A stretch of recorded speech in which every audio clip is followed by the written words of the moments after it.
Stephen C. Carlson inicia este capítulo señalando que, al igual que en la crítica textual tradicional, el estudio del texto de Gálatas puede dividirse entre evidencia externa, los manuscritos y sus relaciones, e interna, las causas de las variantes y su efecto teológico. Durante mucho tiempo, la crítica textual del Nuevo Testamento se centró en las cuestiones externas. Sin embargo, con los enfoques más recientes, como la corrupción ortodoxa de Bart D. Ehrman, se ha prestado creciente atención a los efectos teológicos de las variantes textuales. Este capítulo se enfoca precisamente en esas cuestiones internas, especialmente en la rama textual occidental y su prototipo. El texto occidental es una de las ramas más antiguas en la transmisión textual de Gálatas. En el estemata, Fig. 20, Carlson muestra cómo esta rama está representada por los códices griegos bilingües D. Codex Claromontanus, siglo VI, texto griego-latino, diglota, testigo clave de la tradición occidental, F. Codex Augiensis, y G. Codex Boernerianus, así como por las versiones latinas antiguas B y D, la Vulgata, y otros representantes mixtos. Carlson incluye el texto de Marción como parte de esta rama, aunque advierte que su reconstrucción es difícil, ya que se conoce solo a través de citas patrísticas, Tertuliano, Epifanio, etc. El prototipo occidental se denota con el símbolo delta y representa un antecesor hipotético que conserva las lecturas compartidas por D, F, G y las versiones latinas, en contraste con otros testigos como P46 y B, Gálatas 1, 4. En este versículo, el texto occidental introduce un cambio de orden significativo. En lugar de decir, tu aionos tu enestotos poneru, de este presente siglo malvado, el texto occidental delta presenta la expresión como tu aionos tu ponerou, de este siglo malvado. Esta ligera modificación en la secuencia del griego tiene una fuerte carga teológica.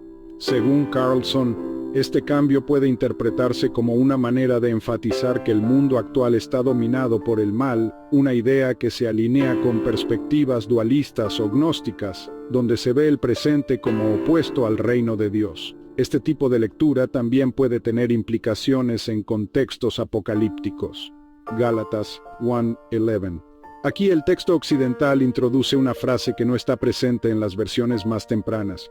En lugar de simplemente decir, Norizo, Garumin, Adelphoi, porque os hago saber, hermanos, el texto delta agrega, tu evangelion, tu evangelisten up emou, el evangelio que fue anunciado por mí. Esto intensifica la afirmación de Pablo de que el mensaje que él predica proviene directamente de él y no por mediación humana, subrayando su autoridad apostólica. Carlson interpreta esta variante como una forma de reforzar la independencia de Pablo frente a otros apóstoles o fuentes. Gálatas 1:18. En este versículo se registra un cambio importante en cuanto a los nombres. El texto occidental añade, Kefan Petron, Cefas Pedro, mientras que los textos alejandrinos simplemente dicen, Petron, Pedro. Carlson señala que la adición de ambos nombres puede tener como propósito clarificar para el lector griego o latino que Cefas y Pedro son la misma persona. Pero también puede tener un tinte teológico, evitar confusión sobre la autoridad de Pedro o reforzar su identificación entre comunidades diversas. Gálatas 2:6. En este pasaje, el texto occidental introduce una expansión significativa.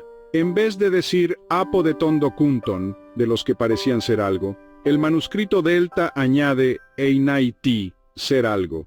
Así, la frase completa se vuelve apo de tondo kunton einaiti, de los que parecían ser algo importante.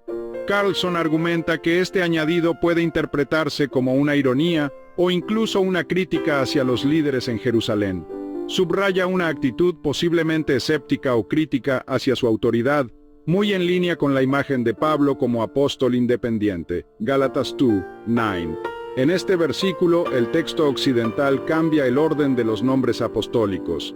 En lugar de Kefas Kai, Jacobos Kai y Ioannes, Cefas, Jacobo y Juan, el texto delta los menciona como Jacobos Kai, Kefas Kai y Ioannes, Jacobo, Cefas y Juan.